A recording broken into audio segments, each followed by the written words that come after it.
this is the life we want Johnny to lead. We didn't want to put any limits on him. We wanted him to be able to make the decision on what his limits would be. It was kind of an uphill battle because it was a new way of thinking for people. And so we had therapists come to our home, and we would say, can you please not mention the word cerebral palsy? We just don't want that label placed on him. And they thought we were in denial and thought that, we were doing him a disservice because we weren't going to be able to provide for him the way his disability was needed to be provided. And so Becki and Jeff, what I admire so much is you have chosen to raise Johnny, and Johnny has lived into a no limits mindset, right? A belief that anything's possible.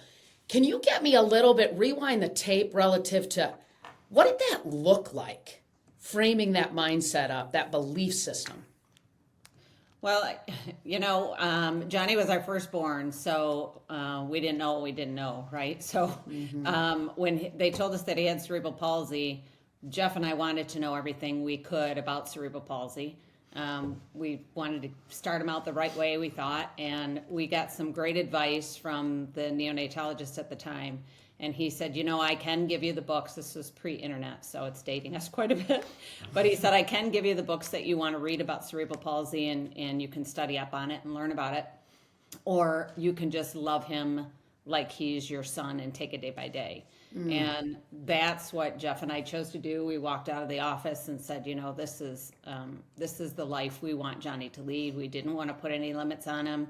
We wanted him to be able to make the decision on what his limits would be. It was kind of an uphill battle because it was a new way of thinking for people. And so we had therapists come to our home, and we would say, can you please not mention the word cerebral palsy? We just don't want that label placed on him. And they thought we were in denial and thought that, we were doing him a disservice because we weren't going to be able to provide for him the way his disability was needed to be provided. And so, when we decided we wanted to raise Johnny with no limits and no limitations on him, we got a little bit of a lot of kickback from a lot of people. I think it was hard for them to wrap their brain around that we wanted to raise him as if he had no disability.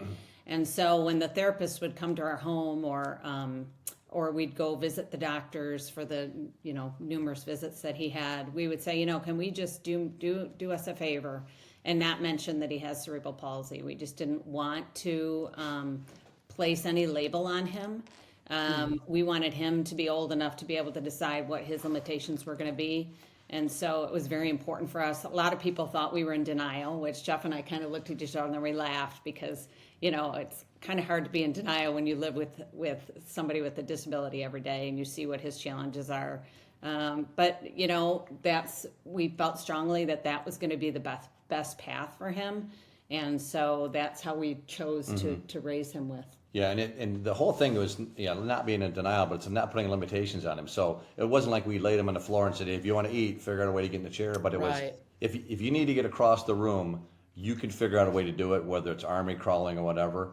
And unfortunately, about when I was 4 years old, a therapy clinic started here in Grand Rapids. It ends up being the best clinic in the country for kids with disability, with muscle disorders. And their mentality is exactly the same as ours. We didn't really even know it, but it was, these kids can do so much more. You have to expect it out of them. And then when you start expecting it out of them, it's just like any athlete. If Michael Phelps' parents had said, you just really never going to have it, you're not going to, and his coaches said, I just can't see you being that great of a swimmer, that might have impacted him, right? But if someone's sitting there going, you can think about doing the Olympics at age 15 or whatever it was, and you can do all these things, suddenly opens your mind up to think, wow, I can do this stuff. And we had never discouraged him walking, for example, but they felt with the right therapy and the right approach, and this is hard work. It's not like an easy fix. It's years and years of hard work. They felt like he should be able to walk with a walker with the right amount of effort and everything behind it. So that was the mentality of just don't put limits on him. Not crazy expectations like, hey, if you're not an NBA basketball player, we're not going to love you kind of thing. But Can you do more? Can you eat and feed yourself? Can you do certain things? Absolutely you can. It's going to be hard, but his whole life is going to be hard. So it really resonated that those things are opportunities to overcome challenges. And that applies to anybody, regardless if they have a disability or not. Absolutely. Things may hold you back, and if people are encouraging you, like, hey, you can do it. It's possible. I mean, I was never an endurance athlete, and I'm doing the crazy things now that we're doing. And it's only because people kept saying, "Hey, you could probably do this," and like an idiot, I said, "Really?" So, and you believe it, right? So then here you are doing Ironmans after I nearly died in our first 5K, many years ago. That is unbelievable. Well, Johnny, what was that like? Right? I mean, when you're a young boy and you're getting pushed at some level to go for more, to do more, to try what's hard. You have two incredible coaches around you supporting you in that journey. But Johnny, what was that like? I think it was a tremendous asset for me, in that, it's really, really hard to learn things when you're when you're much older. And so when you're much younger, like I was when my parents pushed me, and understanding that, it was coming from a place of love, that they were putting things hard on me. It really gave me an opportunity to see, this is what my life was going to be like when I was much older. So to have that ingrained in me, and to have that work ethic, and to not let my disability be an excuse for putting a limitation on myself. It really gave me an opportunity to see, what I was capable of, and it's really helped me to understand, what others are capable of too. So Yeah, it's very hard at age 4 or 5 though to motivate a little kid too to want to work, and this is where Becki did an amazing job of finding ways to connect Johnny with something he loved. So he was crazy about sports, loved athletes, and so Becki would always dress him up in like Red Wings gear or Lions gear, and she would sit there and say, "Well, you know what? This is what Steve Yzerman does to get in shape for training camp. You're doing what, he used to wear these braces on his legs that were really uncomfortable." And she'd say, "Well, this is what Osgood wears to be a goalie." And she would convince him, "Oh, this is what it takes to be a good athlete." And then it got to the point where he would refuse to go to therapy if he didn't have a jersey on. So if he wasn't wearing Yzerman or Fedorov or one of the guys, he wouldn't go. So, but it was, sports was really a way for me to understand, okay, people just don't go play on TV. They don't just go play games. They have to work hard to participate in games, and work hard to win championships. And that was something that I understood, something that, I could resonate with, and it really gave me an opportunity to see, the kind of work ethic that you had to have in order to be successful in life, not just to win games, but for me to be independent. So it was special for me. And then when Dad had the opportunity or the idea to start doing races with me, it really was an open door for me to see, the kind of behind the scenes things that I couldn't see on TV, the training, how you needed to change your lifestyle in order to be, in order to achieve a specific goal, because Dad was never a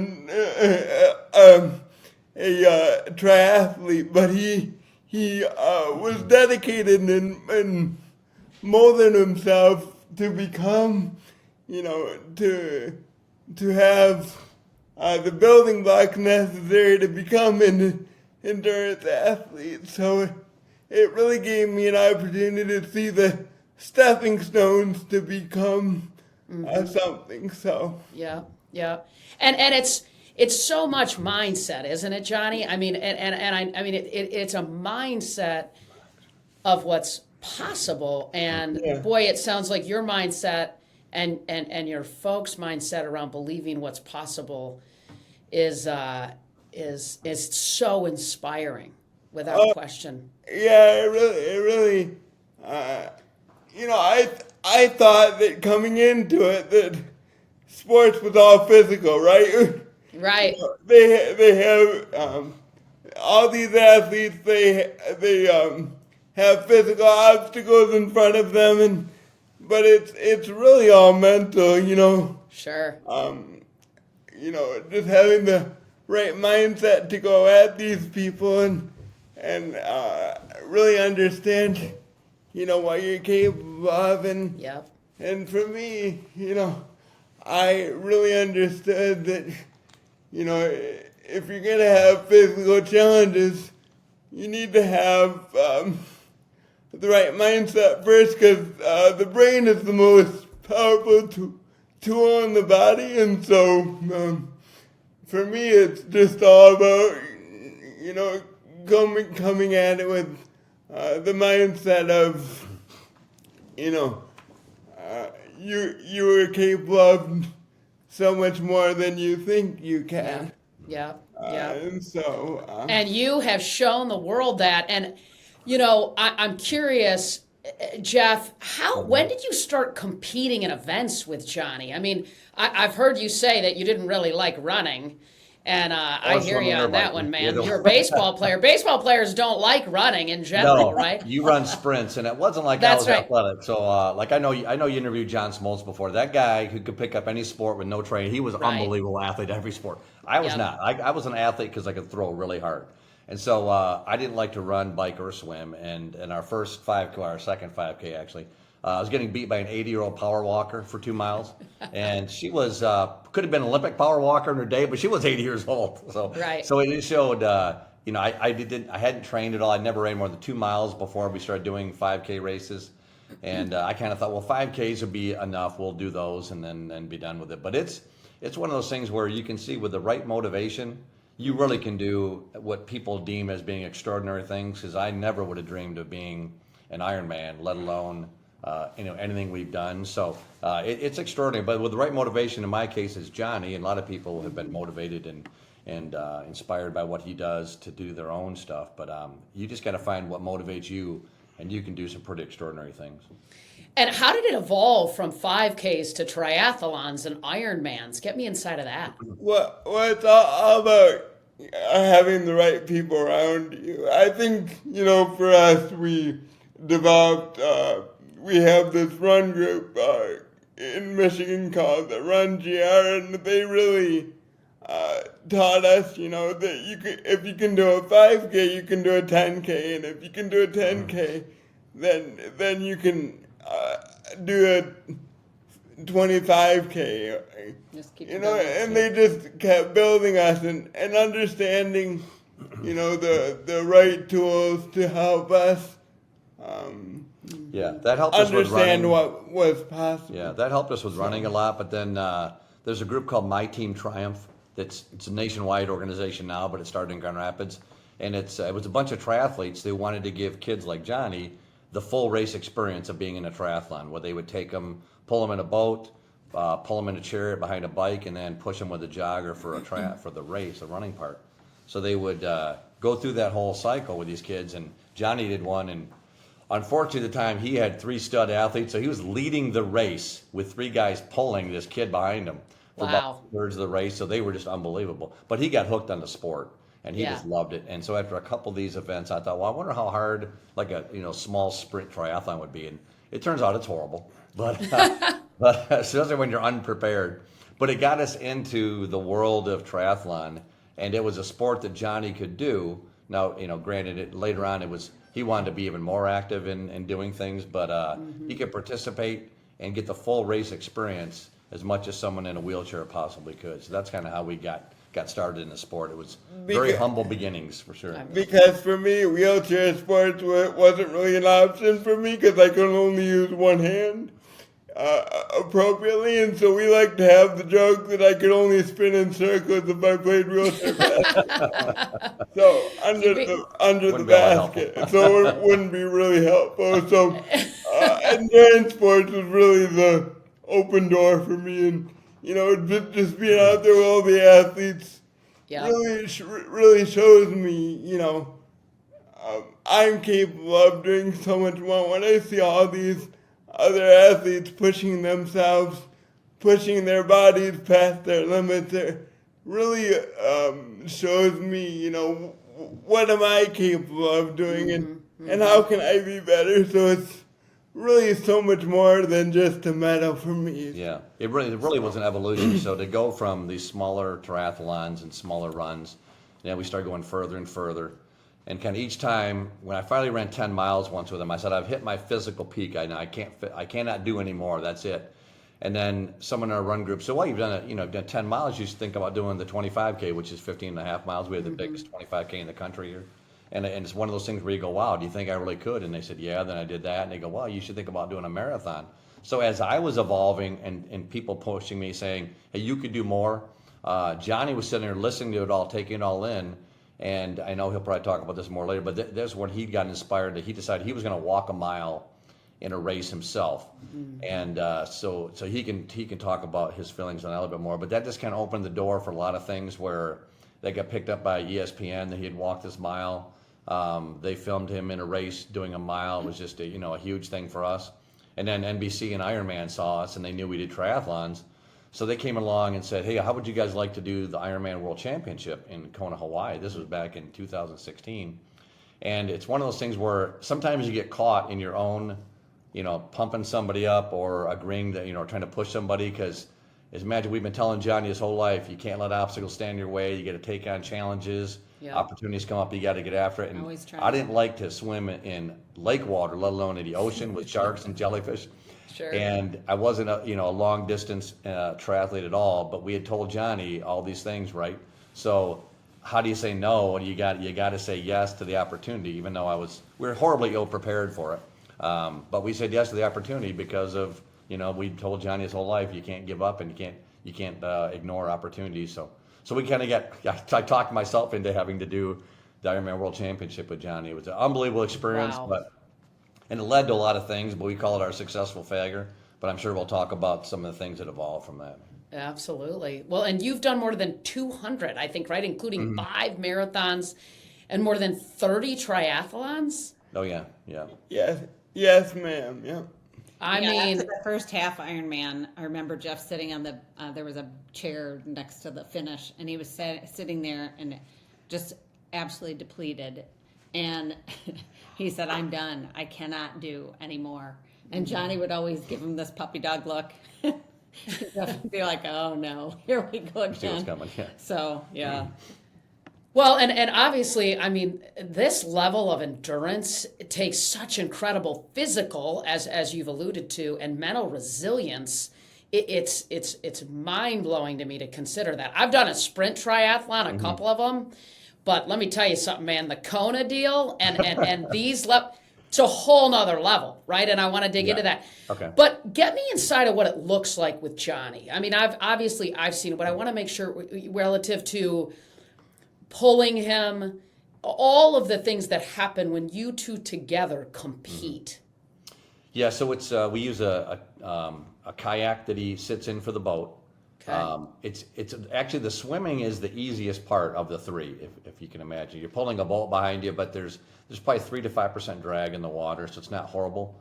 As long as it's not windy or really wavy, then it's actually pleasant because it's only an hour and a half that you swim. You swim 2.4 miles, so only an hour and a half. But the biking is the hardest. So now we're about 400 pounds total. So if you think about an average triathlete, they're probably 170, 180 pounds for a guy, maybe 200 max, and a 20-pound bike. So we're about double the weight of an average person. We have a much larger bike. I'm hauling him, and we usually get a big seat that could keep him safe. So about 400 pounds hauling around the course, and we can feel hills before we see them. So any kind of incline really has a major impact on us. And the biking takes over 8 hours. So you bike 112 miles. So that's by far the longest, and it's the hardest cutoff to meet. There are milestones all along the race.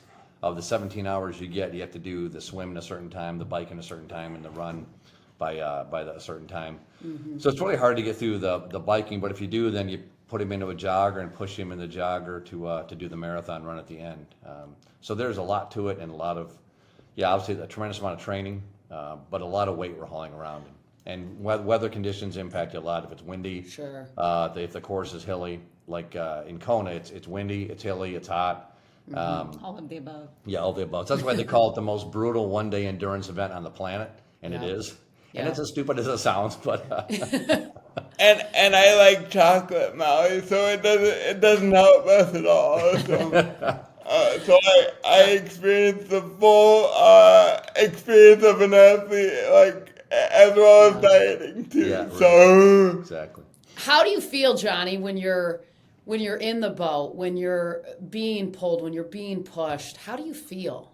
it's a tremendous source of inspiration for me because I see, I can see with my own eyes and hear with my own ears, how hard Dad's working for me, all to get me across the finish line. And he's not doing it because he loves it. He's doing it because, he's helping. He's just my arms and legs to experience my dream of being an athlete and experiencing what all these other athletes that I look up to are going through. So it's really a tremendous source of inspiration for me, and I really enjoy it, and I love experiencing it with him. When you can compete in sports, it's a tremendous thing, but when you can do it with your family, that's extra special. So. It sure is. And you never walked more than 23 steps when you had the idea to do this. And you walk across every finish line, Johnny, which I just, it's so inspirational to watch. What made you believe you could do it? That you could walk across those finish lines? I thought, I saw Dad with all the training plans that he had, and I thought to myself, with the right training plan, I could do these things. And so I had always told Dad how thankful I was for him, but you can tell a person thank you, and they may not mean it. You can tell anybody anything, and they can mean it or they can not. And so for me, it was putting my thank you into action is how I term it. And so with the right training plan, I have a training plan just like Dad does now, and I walk the last mile of races because, like you see in sports, the fourth quarter, the last mile of a race, that's the hardest part for an athlete. And so I like to give Dad a break a little bit and use my disability to determine whether we cross the finish line or not, because then I have no excuses, right? I have to, even though I have this disability, I'm the one that decides, okay, Dad's working so hard, but I have to determine whether we cross the finish line or not. And I like having my back against the wall for us, because usually when we do races, we're not the fastest person out there, so we're up against the time cutoff, and it really gives me a lot of joy to determine whether we cross the finish line. Yeah, when he had only walked 23 steps and decided to walk a mile, it'd kind of be like you and I, for the first time ever, walking to the mailbox and then deciding our next goal was a marathon, to put it in that relative magnitude. And so I evolved. I kept going, inch by inch, further and further, where Johnny set this huge goal. And sometimes that works, right? You set a massive goal, and suddenly things start working in your favor to support that goal. People come up and say, well, I'll help you do this, I'll help you train, I'll help you do these other things. So sometimes a huge goal, people might say, well, that's just not going to happen, and it kind of shuts it down. But if we can, fortunately, we said, well, if that's what you want to do, that you got to start training, you have to do all these things, and he was able to accomplish it. So it's pretty extraordinary. But excuse me, Dad. Go ahead. But if you break it down into smaller pieces, like I like to say, taking on life one step at a time, then it's much easier to accomplish. If I'm looking at a mile and I say, that's a long way to go, but if you can just get better and better every day. You know, pretty soon you're at that mile, or you're at that distance that you need to achieve. Right. Yeah, and you're so right. You know, it's so interesting, isn't it, in the world that people see you in all of these races. But what often people don't see is the training and the effort and the day-to-day discipline and the resilience and the mindset. And athletes, when you think about, to your point, Johnny, the amount of time they spend preparing to compete and then the actual amount of time they spend competing, Right. they spend way more time training. And I think what is so cool is what you have all shared, is that the why behind it, the purpose behind it, it's about the other person, right? I mean, Johnny, I'm hearing you say that, gosh, it's what I want to do this to support Dad at the end, and Jeff sort of sharing, I want to be able to do that for him, and Becki, your role in this, I know, is extraordinary. You haven't said a lot. I'm going to get more out of you here in a minute, but it's when our purpose is anchored in others, I think the limits are endless relative to what we can do when we make it about the people that we love and that we serve. And I know this has been a whole family affair. Becki, has this at some level, I would imagine, brought you all so close as a family? Oh, definitely, yeah. You know, when I often say when Johnny was born, it always made me nervous because he was our firstborn, he was a son, my husband was an athlete, and I just didn't know what that relationship was going to look like.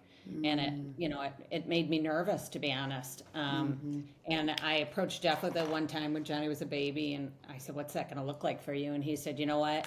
It doesn't matter if he can throw a ball or not. I'm just going to love him. He's our son." Yeah. And so, that spoke volumes for me. And I think, Johnny has always looked up to his dad. He's always wanted to be like his dad. He just didn't know how to do that. And like I said, sports was his language, right? He studied sports. He thought that was one of the ways that he could be more like Jeff. And so he would model, his life after athletes who, not just the athletes who always were successful, but it was the athletes who had failed that he really honed in on, because the athletes that failed and then were successful after that, that's what because he experiences failure every day. Sure. And so for him, it's just part of life. And so for him to be able to look up to athletes and know how to do that, I think that brought them closer together.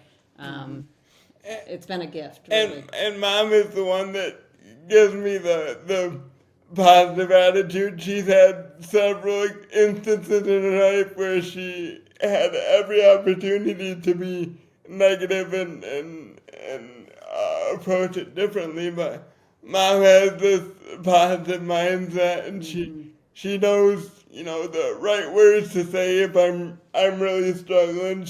That's her gift, and so that's what she's really given me is the opportunity to see things with a different perspective, and so That's powerful. That's powerful. And so, setbacks and failure and highs and lows have got to be a part of the moments inside of every day, the hours inside of every day, the weeks inside of the months, and certainly inside of all of the competition. What have been some of the difficult moments? And what did you guys do relative to sort of navigating those moments and moving forward? I think one of the difficult times in our racing was in 2016. We didn't make the bike cutoff for Ironman, the Ironman World Championship when we did it the first time, and I sat there on the bike with Dad when I knew that we weren't gonna make it. I thought to myself, what am I gonna say to encourage Dad, and how? Because I knew, that he knew that was my dream to run a race like that and accomplish a goal like that, and I felt so bad for him. But I said, I told Dad, sometimes you win, sometimes you learn. It's not really a loss, really. It's you're learning different ways to accomplish things, and so as we kept training and and now we're going back to the Ironman World Championship in 2024. We got invited with that opportunity, so it shows you as long as you keep working, hopefully you can achieve your goal. So Yeah, that was a pretty substantial failure. Like when 1 million people watch you not do something and watch you fail at it, it's a challenge, right? So, and it's funny, Johnny was talking about Becki being very positive. She was adamant. She said something good's going to come out of this, of us not making it. And I said, in all my worldly wisdom, nothing good's going to come out of this, right? So 'cause you're so annoyed at the time. Sure. So subsequent to that, because we kept working hard and trying to get back, we tried several other Ironmans, but Johnny started doing a lot of trying to train himself and keep us motivated. And he was motivated by a Michael Phelps video that was put together for Michael's last run at the Olympics. And Becki, rather than just sending him a thank you note for the great video that's inspired Johnny, she actually made a video of Johnny working out just like Michael Phelps did, and it's side by side of them working out together. And Wow. Under Armour saw it, and Michael Phelps saw it, and they actually turned it into a commercial locally in Michigan that aired during some of the Tigers games. Sure. And so that was really cool. And now Johnny's become online or social media buddies with Michael Phelps. And then Under Armour loved that response so much that they actually put Johnny in a commercial with Dwayne "The Rock" Johnson, probably Yeah. the biggest. So he's been in commercials with the biggest actor in the planet and one of the greatest, probably the greatest Olympian of all time. So you can see where I really knew what I was talking about. I said nothing good's going to come of this, but so some great things have happened. We kept trying to do more and more Ironmans, and I think in the reality, what it kind of showed too is we finally made it in our 6th attempt when we did Ironman Maryland last September, or a year ago September, and it kind of shows where it is brutally hard, especially to haul another human being, but it fits in with Johnny's mantra. You just don't give up. You keep trying, and it may be difficult. You may fail over and over and over again. We've had weird things happen in different races, massive rainstorms, heat, flat tires. Someone ran into us in one race, but we kept trying to get after it, and we finally finished. And now the number of people that have seen us finish in Maryland dwarfs the number of people who saw us fail previously. So just great things have happened for Johnny, which was the only reason we're doing these races anyway, because like I've said earlier, I'm not a triathlete.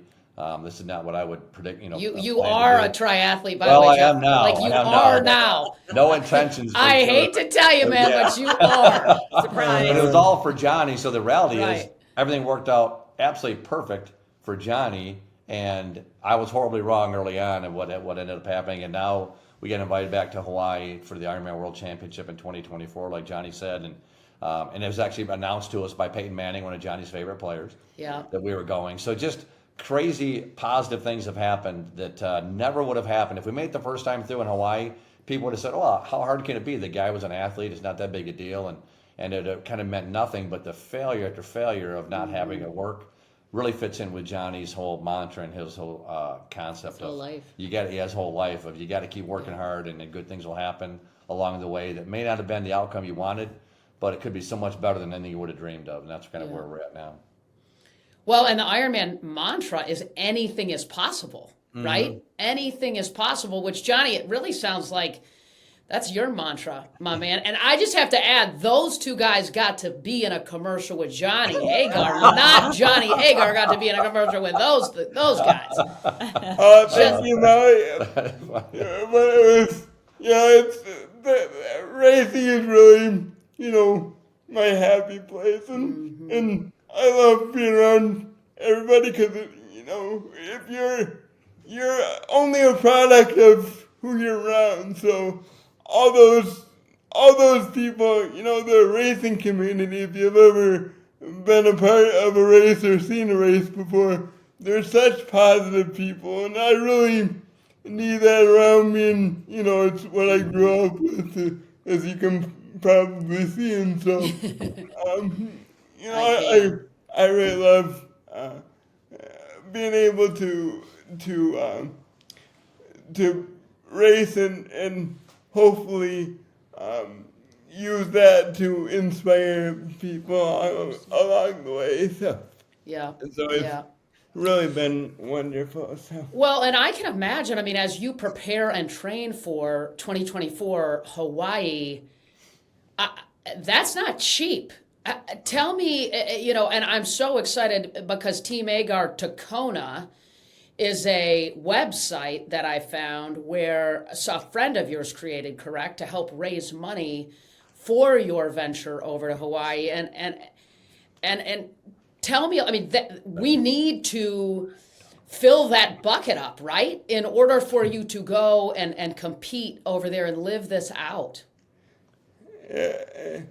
Yeah, a friend of ours, actually, she trains with Jeff and Johnny. She's a 12-time Ironman. Yeah, 12-time Ironman, but she also trains Wow. with Jeff and Johnny, and she's just a wonderful person. But she started a GoFundMe page for us. It is kind of quite expensive to get over there. So while we have this wonderful dream, we do have to raise quite a bit of money. We have a team. We have all our equipment, getting us all there, and Logistics, staying for the time to be there, and getting a place that's accessible for Johnny.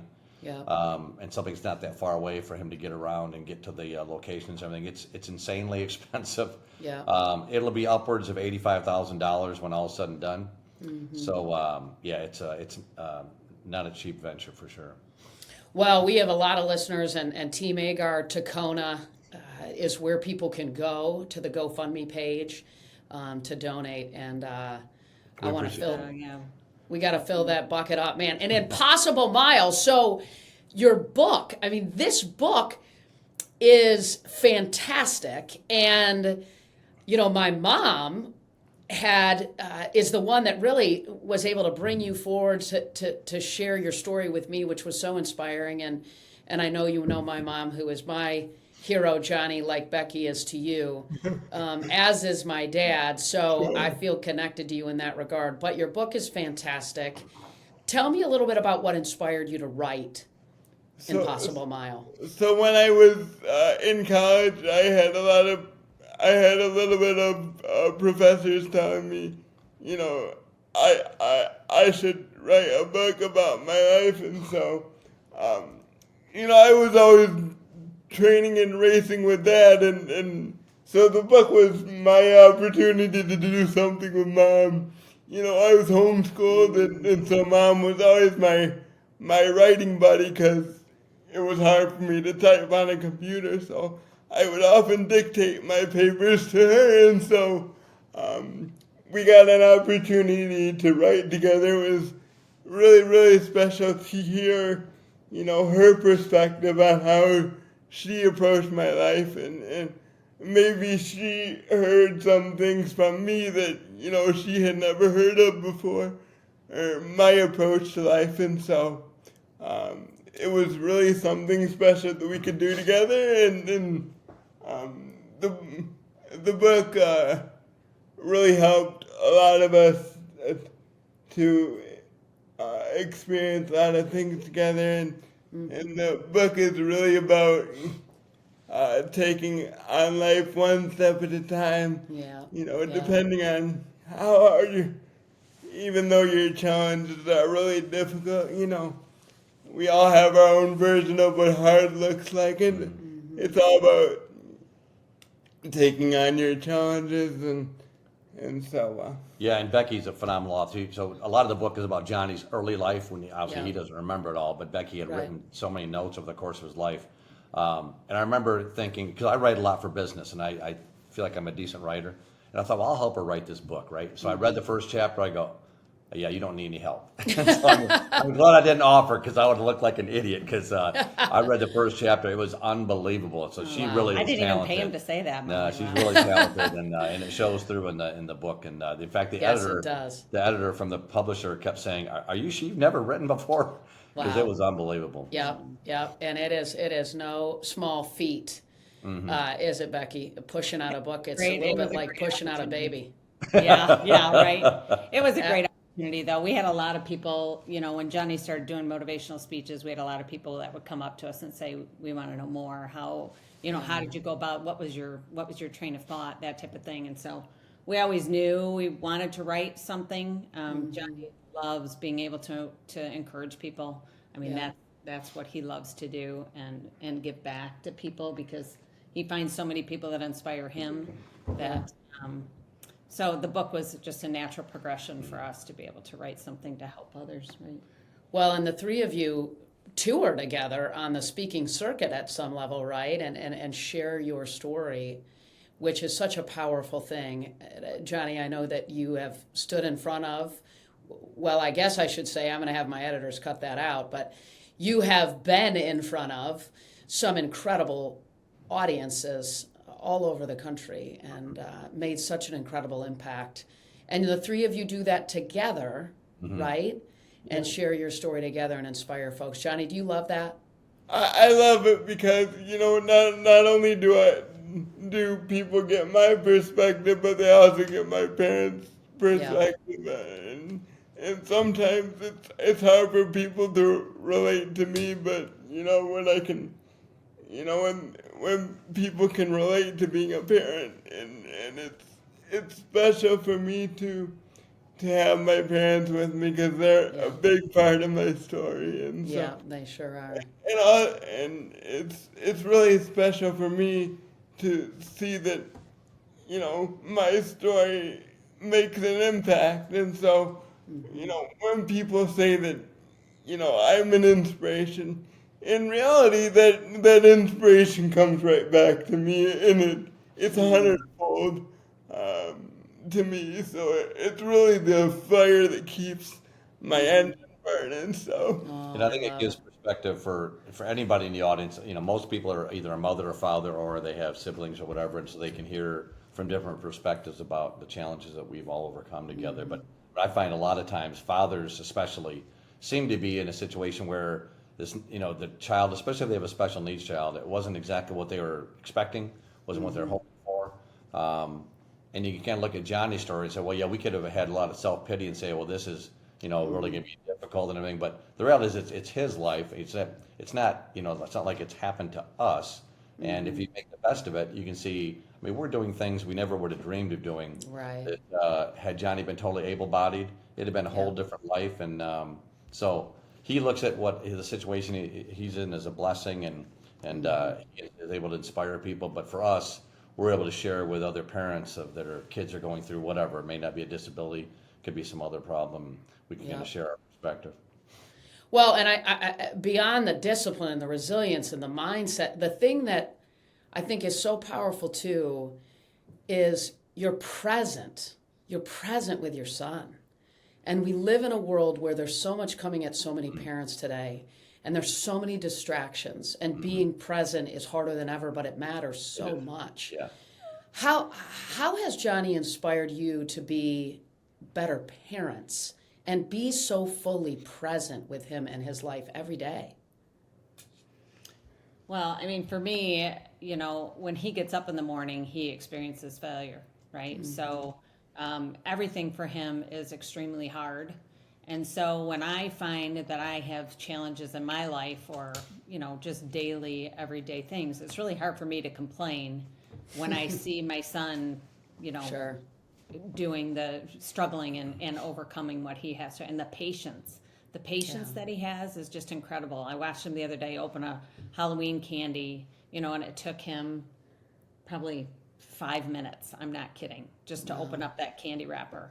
And didn't complain about it. Just, I wasn't going to help him unless he asked me, but he did it. And so I think that's the inspiration that he gives me, is the amount of patience that he has, and the lack of fear of failure. Yeah. Failure is such a wonderful thing, but Johnny, you experience it in a whole new way and inspire people because of it. Yeah. Jeff, go ahead. Well, so I think what it shows you is you got to look beyond what you normally would do to find things you can do with your kids. For example, I wouldn't have dreamed of triathlon necessarily, but it came about. But if I sat there and said, well, I only like to do these things, and if my kid can't do them, then we're going to have a gap between us, and not a way to bind our relationship. Then you really limit yourself, right? But if you open up your doors to what do your kids like to do, what do you do to support them? And this is like, it's not an epiphany thing, but it's more of you really got to think about how do you do everything you can to help your child have everything that they possibly could, achieve in life, or at least reach the potential. Then it opens up great things for you to not only spend time with them, but to enrich their life, but enrich your own as well. And I think that the most beautiful thing is that that Becki does 90% of the work, and I get 90% of the credit because I'm on these races. So it's really perfect. No. It's really good, but it's a lot also of joking. work. But it's one of those things where even though I complain about it, about how much work it is sometimes, it is a great experience for us. And we have heard from other fathers all over the place that a lot of times they'll say, I don't do much with my kids. And I mean, I had one guy, a grown man, in front of me one time. He just kind of started crying, and I thought, well, why is he crying? And he said, I don't do anything with my kids. And it was just awe-inspiring. He goes, I'm going to start doing more with my kids. That's all there is to it. So those kinds of things really make it all worthwhile. Finishing in Kona will be the greatest thing as part of any of our races that we're doing. And I think it'll be more meaningful because we've worked so hard. We've basically obsessed about it for 7 years. Of trying to get invited back, trying to get ourselves to the training where we can do it. But it'll be very gratifying. But that it's one of those things but it's not the destination; it's the journey. The journey's been unbelievable. Sure. The destination will be awesome if we finish across the finish line and get Johnny to walk it. But this journey's been beyond what we would have expected, and it's been really enriching for his life. And we've had several coaches from a group called the Bob Triathlon that have helped us along that journey. So we're very thankful for them, and we feel like we're making great progress because of them. So That is unbelievable. Wow. Well, the show is called Game Changers. So, Johnny, this one's for you, my man, because you inspire so many people. You inspire me and so many folks in the world I know, and your parents and your family and the Grand Rapids community, but even way beyond that in the world. So one last question. Who or what is a game changer for you, who inspires you, and why? I think it's gonna be really original here, but I think my dad is my game changer for me, and he's really taught me what can't I do, and that's really been really inspiring for me to. I could say all these other athletes inspire me, but Dad's really pushing himself beyond his limits. Just for me to experience the dream. It's not for him; it's for me. So I'm very, very thankful, and I hope that going forward in my life that I can tell people. Just how much he's inspired me and help them along the way to be more like him. So it's that's my lifetime goal. So That is such a gift. And I always believe passion in life can start our engines, but purpose is what sustains it. Yeah, absolutely. And your purpose is so broad and so wide and so deep, but also so connected to each other. It's inspiring. Impossible Mile. I love the book.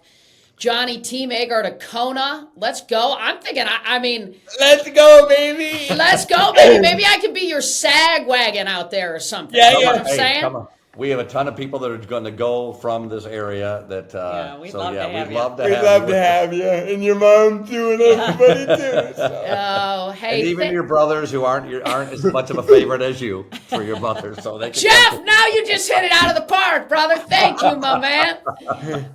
Listen, thanks so much, Agar family. You guys are such an incredible gift to the world. Amen. Thank you, Molly. You can find out more about our story and our journey to Kona, JohnnyAgar.com. Or TeamAgar.com. TeamAgar.com. TeamAgar.com. Yep. Yeah. All right, I got you. Yep. That's